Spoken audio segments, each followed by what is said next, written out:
of 240 million today. That is a clever but false argument.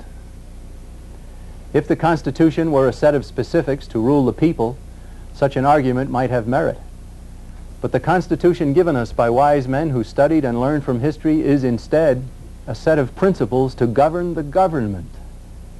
And those principles are just as valid today as they were when they were written in 1787.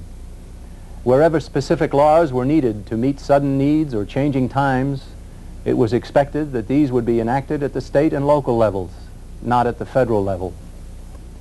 Still more Americans have been led to believe that it is now the federal government's proper role to address all problems, that only a more powerful central government can solve them more speedily, and even that regulation by international authority of production, distribution, and finance would be the most certain way to correct mankind's various ills. There is today a strong tendency among Americans to accept the erroneous notion that government may properly redistribute wealth, that it may justly take from some and give to others in order to take care of the people.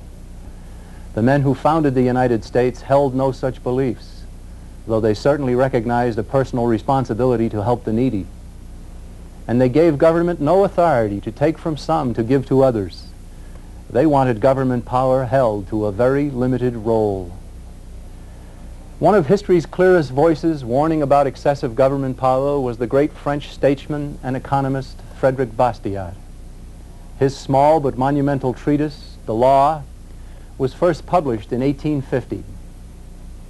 Written to oppose the communist and socialist thinking of his day and to define the proper role of government, his timeless words are sorely needed today to combat entrenched errors that infect America. Here is some of what Bastiat said. Life, liberty, and property do not exist because men have made laws. On the contrary, it was the fact that life, liberty, and property existed beforehand that caused men to make laws in the first place. If every person has the right to defend, even by force, his person, his liberty, and his property, then it follows that a group of men have the right to organize and support a common force to protect those rights constantly.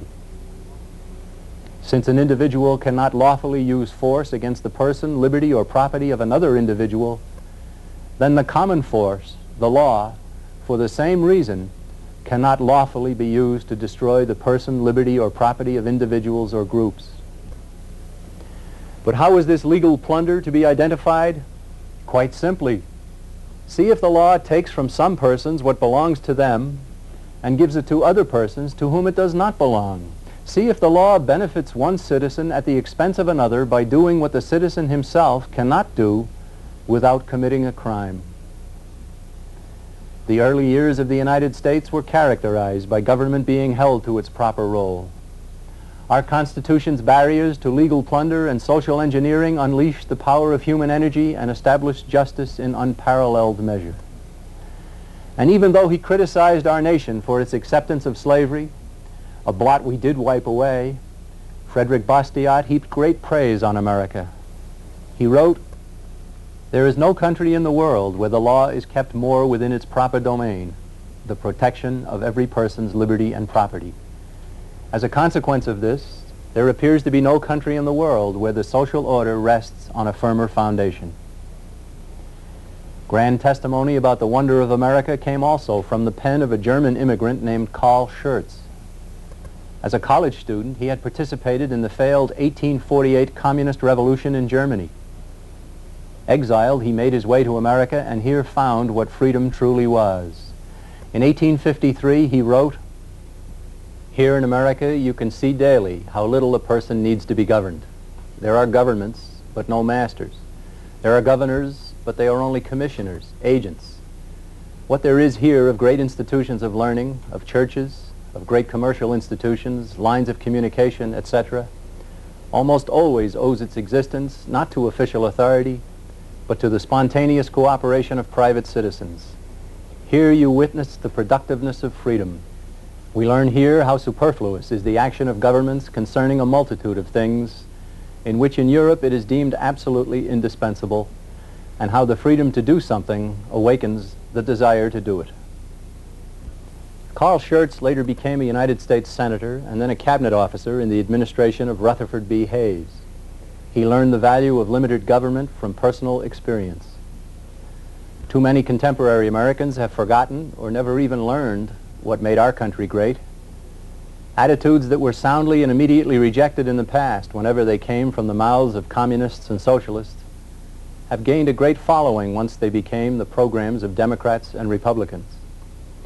During the 1950s and 1960s, longtime American socialist leader Norman Thomas frequently expressed great delight as successive administrations adopted his socialist plans for America. In 1962, he gleefully assessed the situation he saw unfolding as follows. The difference between Democrats and Republicans is Democrats have accepted some ideas of socialism cheerfully, while Republicans have accepted them reluctantly. What both Democrats and Republicans had done and continue to do, of course, is turn their backs on Americanism and trample all over constitutional limitations on federal power. And now there are attempts to formalize the new thinking by subverting the very documents that established our nation. Much of what the federal government does today is accomplished under what could be called the assumed powers of an unwritten constitution. Rather than abolishing these assumed powers, prominent individuals seek to legitimize what has been done by changing the Constitution and doing away with many of its clear limitations. But let us provide an example of the type of proposal that springs from discarding the essence of Americanism. In October 1975, in anticipation of the celebration of the 200th anniversary of the Declaration of Independence, the World Affairs Council of Philadelphia published Professor Henry Steele Commager's substitute Declaration of Interdependence.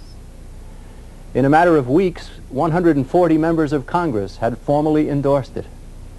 Promoters of the new declaration were busily introducing it to audiences across the nation, and they had become quite confident that there would be a formal acceptance of their statement in 1976. For them, it was full speed ahead toward interdependence and away from national sovereignty.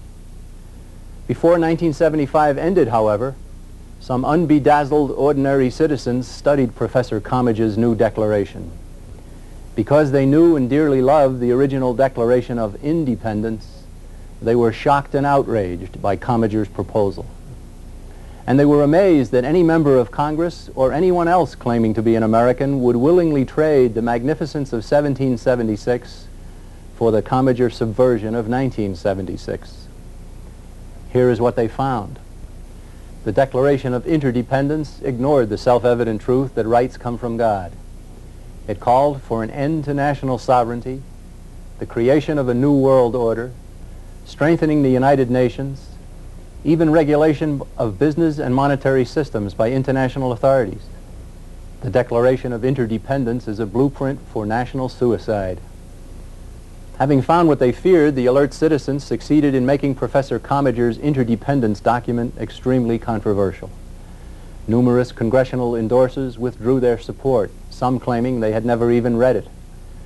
The drive to provide solemn respectability for interdependence under the United Nations was set back, as it well should have been. But the enemies of freedom never relax. Only a few years later, those who prefer powerful, centrally directed government are attempting to use the 4-year period celebrating the bicentennial of the U.S. Constitution to do away with its clearly stated limitations on government power. In simple terms, they mean to change the structure of our form of government. Their plans must be shown for the subversion that they truly are.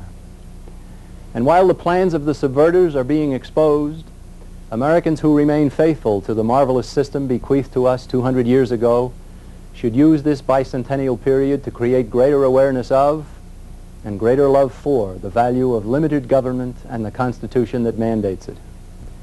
One of the best available tools to accomplish this important goal is the book Quest of a Hemisphere by Donzella Cross Boyle. Happily, it is already in use as a textbook in many of our nation's private schools. When the early Americans broke away from England, they did so because the British government was not limited, and its power had become oppressive. Much of the Declaration of Independence is actually a list of justifiable complaints against King George and his governors. Here you will find the reasons for such a bold move as to declare independence from the most powerful nation on earth. Our nation's founders looked